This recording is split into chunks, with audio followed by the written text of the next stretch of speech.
Welcome to Wes Young Writer, an audio blog by me, Wes Young, the essay-style reflective writings of a blog offered here in the convenience of audio form. Find more at wesyoungwriter.com. This episode is entitled, I Went to Ireland, posted July 2025. This episode is a sequel to the 2 London episodes that precede it. I hope you enjoy.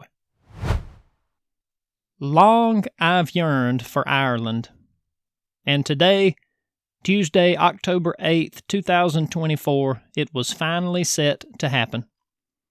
After a deliberate 2-day layover in London, which you can hear about in my previous post, I boarded an Aer Lingus flight at Heathrow Airport and took off to cross the Irish Sea. I was traveling alone, and on this half-empty flight, I was also sitting alone. I stared out the window and watched London City recede, giving way to farmlands and fence rows. Then, England itself slipped behind, giving way to water and clouds.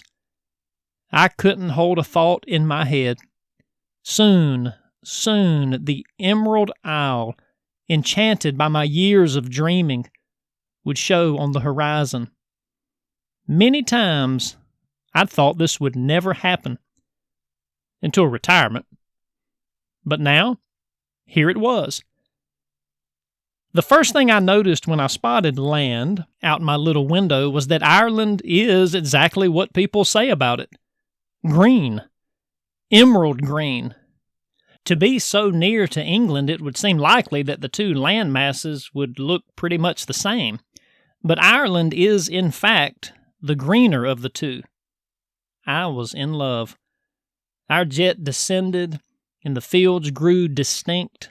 Fence rows, barns, paths, sheep. Across the fields, on the far backdrop of this picturesque scene, were the Wicklow Mountains.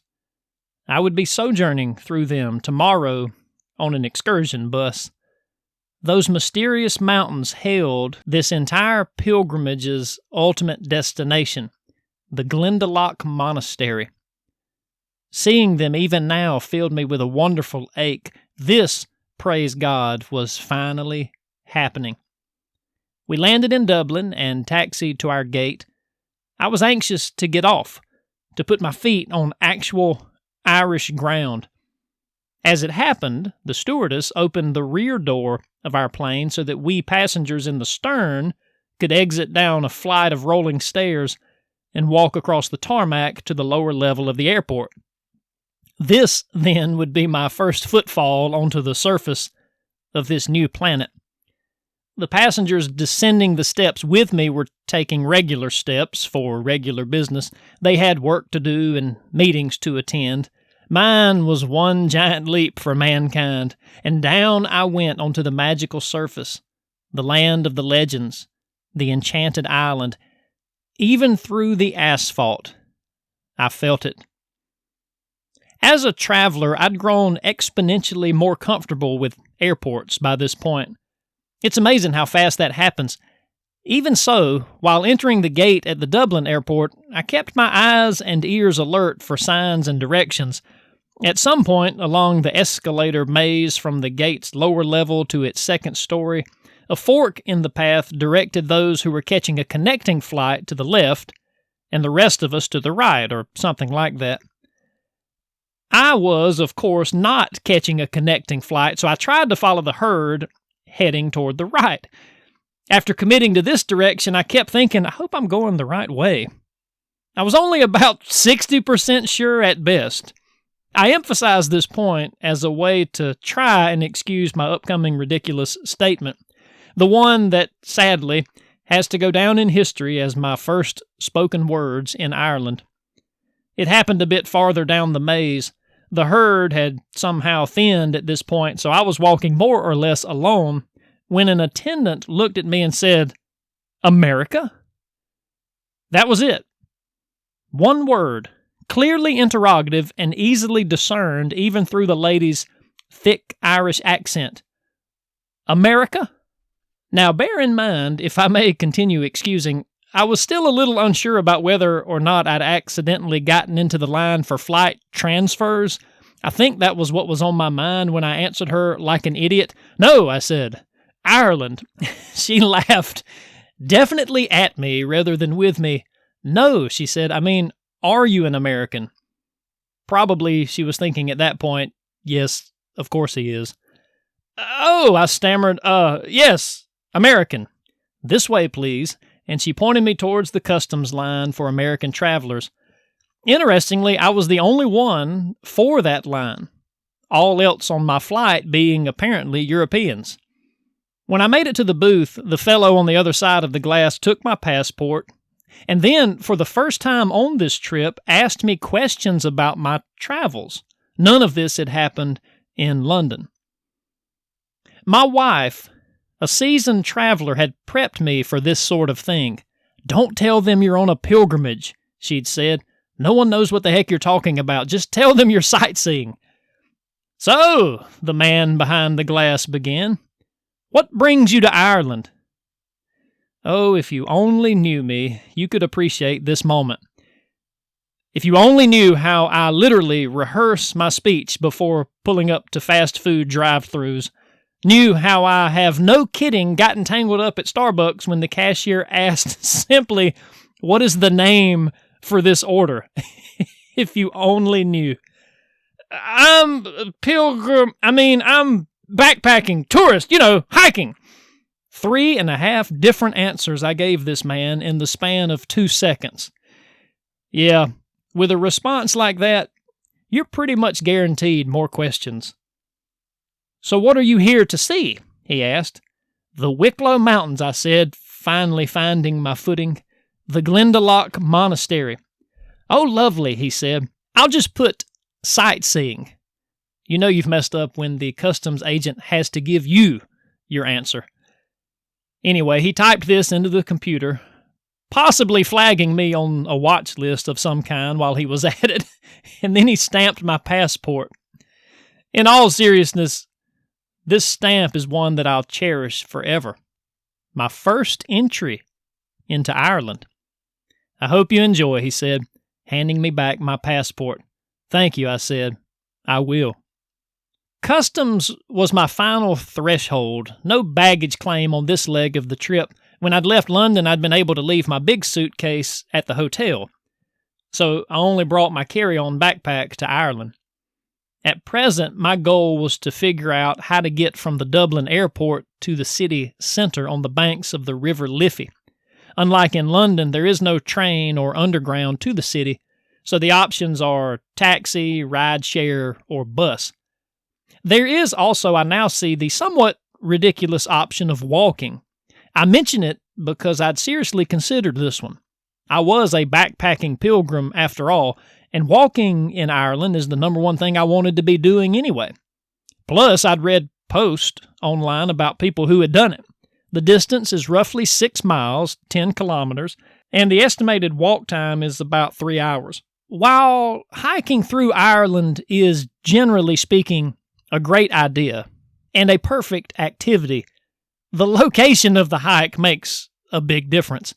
And you don't really want to spend that time or those steps on the route from the airport to the city. It would be like an Irishman coming to hike in Georgia and walking along the shoulder of I-75 rather than, say, the Appalachian Trail or something. Thus, I had already decided to try the bus system, and that was the right decision. There were easy signs to follow, and right at the exit to the bus ramp, there was a currency exchange booth, so I went ahead and got $40 worth of euros. I had researched this ahead of time, pounds in England, euros in Ireland, and really just use your MasterCard everywhere. At the bottom of the open-air bus ramp, I found a ticket booth and asked the two ladies there which bus would get me to the city center. They promptly sold me a ticket on the Dublin Express. I think it amounted to $10 or so, and the wait time was only 5 minutes. Once on the bus, sitting alone in a window seat with my backpack, the ride itself was only about 20 minutes. Seriously, the whole process was a snap. In researching ahead for this part of the journey, the bus business, I thought I was going to have to purchase something called a Leap card. and I had even downloaded their app in preparation for loading funds onto this card. But no, I never used anything like that. For me, it was a one-way ticket on the Dublin Express, purchased on the spot at the bus ramp, and then when I needed to get back to the airport, it was a pre-booked ticket on the same bus, the Dublin Express, purchased on their website, and directing me to a set pickup time at a designated stop. The Leap card, I don't know, must be for some other transit line. Anyway, the airport rolled away, and the streets rolled by, and if I omit the details of this urban thoroughfare, it's not because I wasn't completely happy or thoroughly mesmerized, but simply because there were better things to get to. For instance, it wasn't long before we came in sight of the River Liffey. I love rivers. In my perfect world, all travel would be by boat or on foot, meaning that rivers and canals would be the centerpiece of humanity's transportation. Something like Venice. We'd dig a canal rather than pave an interstate. And since that idea probably makes no sense, I content myself with towns built on the banks of rivers, born there because in bygone days, water transportation really was king. Dublin straddles both sides of the Liffey. Several bridges, some beautiful, some nondescript, cross it at various points. The traffic is thick, but my bus driver didn't mind, and neither did I, because I would not be driving at all in Ireland. I was all pedestrian and passenger for this trip. I got off at a stop on the south bank, right where the O'Connell Bridge crosses. I took a deep, dramatic breath right when I hit the sidewalk, and within 10 steps, I'd taken in more of the city than anyone else there. A dry sponge is quickest to soak in, and this was all new to me. The smell, the people, the crowds, the statues, the river, the bars, the restaurants, the mighty river, all new. I crossed the O'Connell Bridge, heading north. I'd booked a room at the Academy Plaza Hotel and vaguely knew that this direction was the right one for me. I remember passing the tall O'Connell monument, wildly covered in pigeon poop. Along my walk up O'Connell Street, my mind began to discern a clear and, I think, accurate contrast between London and Dublin. London felt like you would expect a historic city or a capital city to feel. It reminded me a good bit of Washington, D.C., and even more of Boston. Dublin, though, felt more like a college town. It reminded me quite distinctly of Athens, Georgia. Lots of businesses that wouldn't open until dark. A greasy feel to the buildings, a faint waft of urine in alley corners. Not that I minded, I simply made the observation, and it stuck with me for the duration. A half mile or so of this O'Connell walk, and I was at my hotel. A great place, as it turned out. I had nothing on my official itinerary this day, but I knew I wanted to walk the city, and I knew I wanted a church service. Though, this being Tuesday, I wasn't sure what I'd find in that department. I was only in my new hotel room long enough to drop off my stuff, and I was out the door again, ready to see what I could see in Dublin. What I saw was city and sidewalk, and I enjoyed every step of it. Learning my way around, seeing what there was to see. It wouldn't be very interesting to hear about, so I'll fast forward a bit. The most memorable sight that day was St. Patrick's Cathedral. The park next to it, for starters, is beautiful. There I saw the site where St. Patrick baptized folks. I sat a while there, the massive cathedral looming on one side of the park, a garden of flowers and fountains and grass all around me. It was, indeed, the greenest grass I had ever seen, and it was grown in Irish soil, a fact that left me spellbound. I bent at one point and placed my palm flat on this soft grass, feeling the coolness beneath, the strange Irish earth, a continent not my own. I could almost have cried. What I did instead was call my wife. We did a Google Meet call so that we could see each other, and the kids too. It was great. Of course, it was not nearly so great as having them there would have been. Something so amazing you want to share right away. Hopefully, someday we'll all be there together. We had to cut the call short, though, because a homeless-looking couple, a man and a woman, got into a shouting match right near me, sort of an open-air domestic dispute that thankfully passed on by without any major incident. Anyway, it was nearing time for a service that I'd seen advertised on the St. Patrick's signage, an evensong chorus with the choir from the St. Patrick's School, which is just adjacent to the cathedral. So on this journey, I'd had Eucharist at St. Paul's on the first day, a prayer service at Westminster Abbey the second, and now an evensong at St. Patrick's on the third. I was one happy pilgrim. Entering the cathedral took my breath, as cathedrals so often and so wonderfully do. I took a seat in a pew near the front. I've never been a back row Baptist, and I don't really understand it. Put me in the front. I was early, which gave me time to sit, pray, look around, and read the bulletin. To be honest, I fully expected St. Patrick's to be Catholic. I don't know much of anything about anything, but I thought all of Ireland was Catholic and that the Anglican churches would only be found on the little outpost of the UK that is Northern Ireland. I was surprised, therefore, to find that St. Patrick's was Anglican. Either would have been fine with me, but given Ireland's turbulent history, so far as I knew it, or rather don't know it, I found this Anglican presence interesting. More research to be done in that department, I suppose. Anyway, then the service began. The beautiful pipe organ, the haunting choral chants that make up an evensong service, the vaulted ceiling rising high above me and disappearing into shadow. A man could feel God in a place like that. This man did. It was getting dark when I exited the church.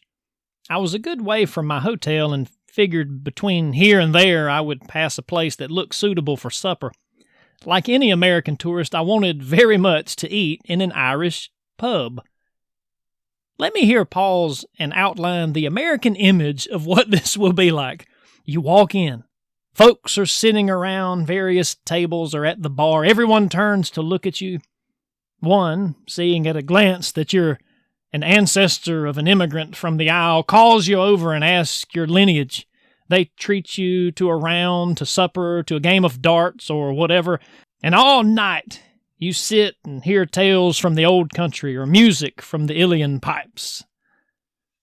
What actually happens is, of course, nothing like that. The pub I finally landed on, the Boar's Head it was called, certainly fit the bill when it came to the look of the place. Dimly lit, varnished wood, etc. But there was no music, and no one called me over. I sat alone and ate a delicious Irish stew. I tried to strike up a conversation with the proprietor when he passed by. I'd noticed an autographed pin flag from the Masters, Augusta Nationals golf tournament, and I asked him about it. "That's Shane Lowry," the fella said. "He comes in here a good bit." "Amazing," I said. "I'm from Georgia, so the Masters is sort of our proud thing." He was duly unimpressed with this and walked on. Seriously, though, I knew I'd just be people watching at supper, and I was fine with that, all by myself. I enjoyed it. I also want to explain something that I observed during this people watching, something called a crack. No, not the drug. It's a word the Irish have for a conversation. I'd heard about it on the Rick Steves podcast, and to hear about it there, I'll admit I really didn't see the significance of it. To go to a pub and have a crack, well, what of it? Of course, when you sit down at a bar or a restaurant with someone, you're going to have a conversation. How is that a thing? How is that different from what anyone would do anywhere? But on the podcast, the Irishman being interviewed said that it really was a thing. And I'll be honest, hearing it, I just didn't get it. But now, in an actual pub in Ireland, sitting there, I saw a crack take place. Two fellas walked in, hung their jackets on the pegs by the door, and sat at a little table by the window. They were within earshot of me. First, these two went through some preliminary business of who was buying the drinks here. Apparently they were going from pub to pub that night. There was some method or pattern or etiquette to the drink buying. Something about high tables, I think. I don't know. Anyway, they got that settled quickly. Both took a sip, and then one fella went right in. There was no warm-up to conversation, no tossing about or pleasantries or small talk until they sort of happened upon an interesting topic. This, I tell you, was deliberate. The fella tossed out a topic. I wish I could remember what it was. Something like the Prime Minister's latest interview or whatever. So he tossed out the topic, and the other fella shot off like a ship from the dock. And then the first man went into his own reply, an extensive one, and then it went back and forth. That, I think, was a crack. And it is absolutely different than a conversation in the sense that I would think of a conversation. These guys came in to have a crack in the same way that you and I would go into a bar to play a game of pool or darts. Not just idly tossing miniature spears around until someone says, hey, you think you can hit that smudge mark on the wall? But instead a clearly defined match with a target and a bullseye. A crack is as different from a conversation as billiards is from a fella tossing a peanut hull into a trash bin. It's deliberate and intentional. I liked it. Sort of wish it would catch on in America. Anyway, my stew eaten, jacket retrieved, I left the Boar's Head well satisfied. The only thing I'd missed was music, and this I set out to find. I'd seen online several places that promised Irish music every night, and I started navigating towards one of these. It was dark at this point. I forget now the name of the place that I was looking for, sorry, but I do remember it being a pretty good walk from the Boar's Head, and it was in the opposite direction of my hotel. Nighttime alone in a new city. It was a little discomforting just because I didn't know what was where, but everything went fine. I didn't get mugged by the Van Buren boys or anything like that. I found the place, walked in, and was struck as soon as I entered by the lively sound of a jig or reel played by a sure enough host of musicians. I'd say a dozen or more were at work in this place, all gathered in a sort of square by the front window, a musician's corner. Their little area was not a stage, but I guess it was somewhat protected by a fence made of chairs or benches. The rest of the pub, however, was packed to the gills, a long, narrow, lively room. Some people there were all in it for the music. Some were engaged in their own loud conversations. Some were playing cards. It was a bouncing place.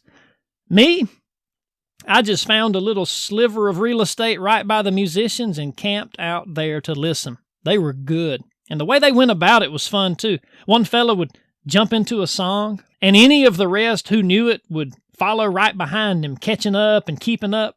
On one tune, I remember a guy on an acoustic guitar watching the fingers of the guitarist next to him and learning as he went. I could imagine that the next night, he would sort of know the song on his own, and then if you did this night after night, over time, a player would have quite a set list. It reminded me in a way of how the Darlings played music on the Andy Griffith Show. Just jump in and hang on! And the connection is not without merit. This is where bluegrass music came from, making the long passage across the Atlantic and to the Appalachian Mountains. You can hear it clearly in that Irish fiddle. This went on a while, and then something strange happened. A very old man who played some sort of flute or whistle stopped between sips of dark Guinness and laid his flute across his lap. And then he began to go shh, shh, like a librarian shushing a room. And then the two musicians seated on either side of the whistle player, they immediately followed his lead. Shh, shh. And then these strange shushes spread like a scripted infection all across the musician's corner, and then, I'm telling you, wonder of wonders, spread into the general population of the pub. It swept right through the crowd, burning their boisterous noise to silent ashes as nearly everyone in the place was going, shh. This happened in the span of maybe 10 seconds tops. I had no idea what was going on, and I found the whole thing rather surreal. Was this the part of the night where they, I don't know, toss out touristy Americans onto the street? But no. Then she started, she being one of the ladies who played the fiddle in the musician's corner, but she wasn't playing the fiddle now. She was singing, a cappella. The old man who had started this whole shush chant thing closed his eyes and, it seemed, slipped into a gently rocking reverie. I think he may have started crying, and I wouldn't have blamed him. The song was from another world. The lyrics were in the Irish language, Gaelic, so I have no idea what the words were, but at the time it didn't matter. Music is indeed the universal language, and no one in the bar made a move until this a cappella song was over. Then, as the lady rounded off the final word, the whole place erupted in applause. Wow. On that note, I knew that was enough for me for the night. I walked out onto the darkened street, through some alleyways until I hit the River Liffey, and then left to O'Connell Street, and there left again until I reached my hotel. I called my wife and talked to her and the kids a while, and then to bed, for I had an early morning tomorrow, a tour bus to catch to the Wicklow Mountains, and, if all went according to plan, to the pinnacle of this whole pilgrimage, Glendalough. The next morning I had breakfast at the hotel and walked to the bus stop, number 848, right in front of the Academy Plaza. I'd had a message from the tour group that the trip nearly had to be canceled due to a lack of participation, but so far they were still a go. So I stood alone and waited. Eventually a small white bus with the label Wild Wicklow Tours on the side pulled to the stop. The door opened, and I climbed aboard. "You're Wesley?" the driver asked in a thick Irish accent. "Yes, sir," I said, stepping up to shake his hand. He was, I'd guess, about 55 or 60, wearing a sort of tam hat and smiling. As we shook hands, he said, or something. "Pardon?" I said. "I am so sorry." And then, in slow, deliberate syllables, like a teacher to a small child, or an Irishman to an American idiot, "Pleased to meet you." "Oh, yes," I replied. "Yes, glad to meet you, too." There was a lot of that this day. As I boarded the bus, a voice came from the front passenger seat. When he spoke, it was clearly an American and a Southerner. "I see you're from my neck of the woods." "Yes, sir," I said, taking an empty seat and shaking this stranger's hand. "I'm from Georgia." "I can tell," he said, smiling. "We're from Kentucky." And he introduced me to his wife seated next to him. Throughout the day, I'd get to know this couple and all the other passengers quite well. These Kentuckians, they were retired, and one of them had been caretaking an elderly parent who had recently passed, and now they were on a fairly extensive European tour. They'd been in Italy just a few days before. Other passengers, there really weren't many, included a young couple on a date, an Asian couple from Texas, both of whom, by the way, were teachers, and both hilarious, probably my best friends of the party by the end of this day. And then there was another couple who I really can't remember much about. The driver took off. He was fighting Dublin traffic, heading south, and narrating all the while into his microphone. He was great all day long, truly. For him, there was no waiting until we got to the Wicklow Mountains to start the tour. He was teaching us things about Dublin right from the get-go, at every intersection. My only, perhaps, complaint about this fella all day long, and this really is just a personal preference thing, was his continued emphasis on celebrities. There was a lot of Daniel Day-Lewis walks his dog here, and Michael Jackson stayed in that mansion, and so forth. I think actually my tour mates, like the other people on the bus, were more fascinated by these anecdotes than anything else, and I suppose you do have to point these things out. For me, though, staring over a rocky cliff at a raging Irish Sea in this land that I dreamed about for years, it just seemed so irrelevant that Bon Jovi or whatever had once found a seashell on that beach. Anyway, our first actual stop on today's tour was still in Dublin County at Killiney Hill Park. Our guide led us on a little hike to the top of the hill where we took shelter from the whipping wind by this obelisk, this monument built in 1742. The sight of the sea from up there and the landside sight of the Wicklow Mountains in the distance was incredible. I couldn't quit smiling. "Do you have Irish ancestors?" the guide asked me as we stood there, gazing. "Yes, I do," I replied. "They were from County Down as far back as it's been traced on my mother's side." He didn't reply. I looked up down on a map later, curious if we would pass near it on our tour. No, it was hours away, in the UK's Northern Ireland. Perhaps that's why the fella didn't reply. Back to the bus, we then drove a while until stopping for tea and coffee at a little garden place. It was lovely, well-kept and flower-laden. After a hot Americano, I walked the grounds some, surprised to see, of all things, 2 giant redwood trees. I mean, I'm sure they were babies compared to the ones in California, but still, they were massive, dwarfing all else around them. The driver explained to us how they got here, but I forgot the story. Anyway, coffee break over, back on the bus, and onward south. Next stop, a scenic pass atop the mountains themselves. On this part of the drive, we were ascending. A quick word here on some practical points in case anyone is considering this Wild Wicklow tour, which of course I highly recommend. Number 1, it's 8 or 9 hours, so it's a full day, and the bus has no restrooms. This scared me a little bit at first because I didn't know how far into the Wild Wicklows we were going or what would be there, but don't worry at all. There is a stop built into the tour every hour or so. A hike here, a coffee break there, and each place you stop has restroom facilities. It was not an issue for anybody.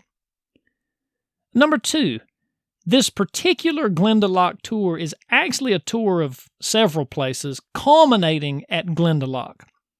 For me, I'm glad I took this for my first time. It was good to get my bearings at these other sites, and the high pass road through the mountains is something that I would have hated to miss.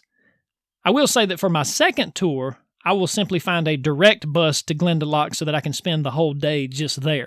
But anyway, let's get back on track. Atop the mountain high road, at one place he pulled over to let us stand on an overlook at this roaring creek that flowed down to a natural lake, Blackwater, in the valley. There were no trees on these mountains, just a sort of furry grass. These were the peat fields. Our guide explained this all to us. This was the place where Irishmen of old chopped those dirt clods to burn in their fireplaces. Ah, the peat. He also mentioned that they filmed parts of Braveheart here, and I could believe it. I asked him if this was the same sort of field as a moor in England. Lots of literature mentions moors, like the Hound of the Baskervilles, the Highwayman, and I'd never seen one. I wondered if that's what this was. "Moor?" he asked. "Moor. Moor?" We went back and forth for a while, and at this point in the tour, he'd finally resorted to what was a very effective thing. He would just look at me and say, "Spell it," whenever I had a question. There was a lot of spelling this day. "M-O-O-R," I said. Suddenly, I'll admit, not so sure that I really knew how to spell more correctly. It didn't matter. He looked back at me and said, "Never heard of it." Back on the bus, we continued along the narrow high road. If ever we met an oncoming vehicle, which was rare, thankfully, both our bus and the other car had to scrape really close by. But they always managed. If I remember right, we stopped again at this bridge over another raging creek, and there was a lake below and a mansion in the valley. This was the P.S. I Love You bridge, our guide explained, from the movie. And the mansion somewhere down in that valley belonged to the Guinness family. True Guinness, he said, gets its water from these lakes. Back on the bus, an hour drive or so, and we stopped for lunch at Lenham of Lara, a cozy little hotel in the tiny town of Lara. The hotel was built right on the bank of a beautiful mountain stream, the River Glenmacnas, and as I stood on the nearby bridge taking in the sight, I was struck by this area's uncanny similarity to North Georgia. I sent my wife a picture of it. For all the world, it might have been a picture from Rabun or Habersham County. Look, I'm no scholar of history, but if comfort and familiarity count for anything when immigrating to a new place, then I can totally see why Irish immigrants settled in the Appalachian Mountains. It had to feel like home. Lunch at the hotel was amazing. And if I ever return to Ireland, I hope to just get out of Dublin City right away and stay at this little hotel in the valley. I shared a table with the Asian couple from Texas, and it was here that I got to know them so well. We talked a great deal about education over our food, and we shared, it seemed, a common hatred of the plagiarism epidemic, bad enough already, but made absolutely apocalyptic by the advent of AI. After lunch, back on the bus, our driver made the announcement that I had been waiting for. Next stop, he said, Glendalough. In a way, I cannot write about my time at Glendalough. It's like trying to record a Lord's Supper service on a video camera. The essence and mystery are lost in the playback. Even so, here goes. A deer greeted us in the parking lot. It was as tame as a house cat. He was grazing on some shrubs. Our guide led us past the Welcome Center, heading up a little path that led to these ancient stone arches, or what was left of them anyway. He explained the architecture, the age. The first monastic settlement here was founded by St. Kevin in the 6th century, a millennium and a half ago. The buildings and structures surviving today at the Glendalough site were constructed in the 11th and 12th centuries. Glendalough was a main pilgrimage destination in medieval Ireland.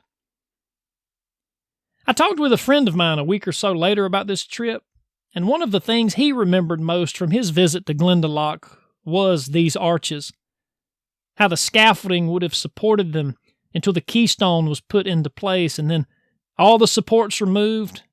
There it stays for hundreds of years. The arches were indeed enchanting, a gateway into this settlement. Even the ones that were partially collapsed held an eerie mystique. I placed my palm against one of the ancient stones and thought of all the Christians of long ago, my brothers and sisters, who had also touched this same stone. Through the arches, you might say through the portal, we entered the graveyard. Old marker stones planted everywhere, tilted, random, settling. Some were in the shape of the Celtic cross, which is a regular Christian cross rounded by a circle. Some say the circle, which goes from the base of the cross and then up to the head, was simply a structural decision of the sculptors who made these crosses. The circle supported the arms of the cross. Our guide offered us a more symbolic explanation as we paused by the most impressive Celtic cross in this garden of graves, the St. Kevin's cross, cut from one solid granite stone standing 2.5 meters high. He said that the circle was the attempt of Christian missionaries to appeal to Irish paganism, a religion which included worshiping the sun and the moon. The circle. One of the most notable features of the monastic site is the round tower. If you look up pictures online of Glendalough, that's one of the first things you'll see. It's 33 meters tall, built about 1,000 years ago. It's one of the few, like 20 or so, complete round towers left in Ireland. It got a new roof in 1876. Such towers, they look a lot like lighthouses, were used for bells, beacons, lookouts, storage, and refuge. Our guide offered us an explanation of why the tower had no low entry, as in no easily accessible door or window. The lowest one was still high enough to require a ladder to get to it. The obvious reason, he said, was to make access more difficult for invaders. The larger reason, though, for presumably, let's be honest, an invading army could fashion a ladder in no time, was structural. The tower was stronger with a full base of stones at the bottom, uninterrupted by any sort of opening. Makes sense to me. I love the tower, much in the same way that I love lighthouses, only here with a deeper religious reverence.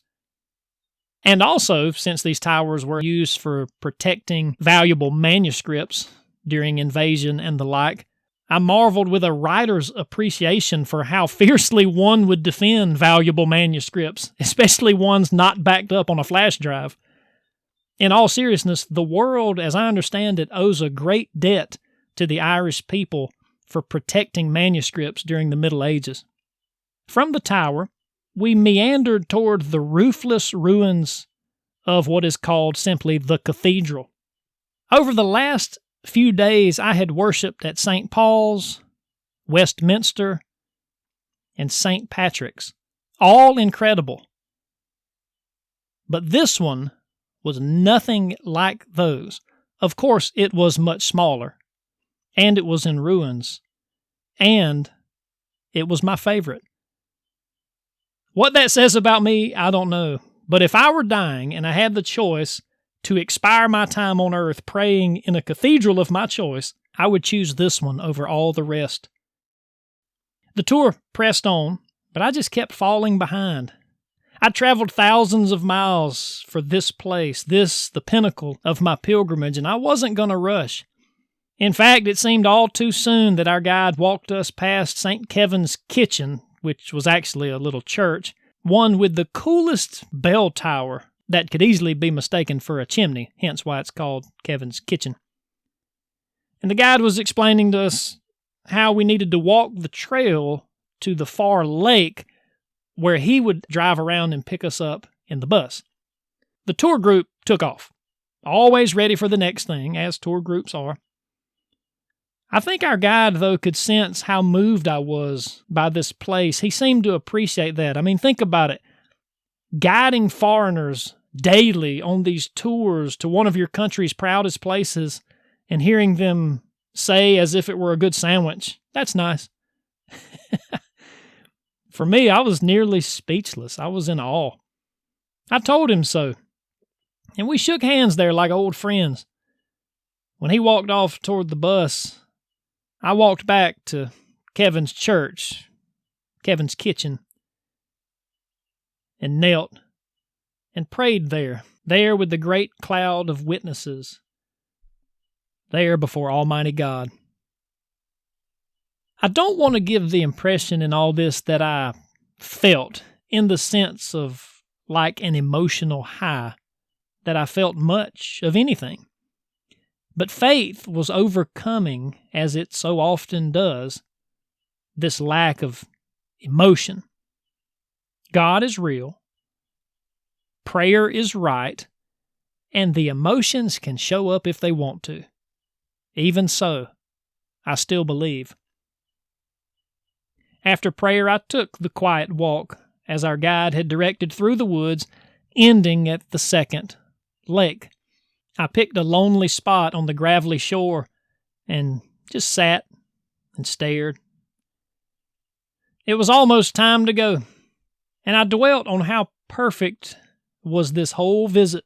I reached at that spot a state of internal contentment with this pinnacle of the pilgrimage. There had been no great revelation, no lightning flash, no sign from God, no voice from the mountain, but still I sat very much content. God is good. He knows me. What more could a man ask? A look at the time said that I needed to head toward the bus. I rose and walked away.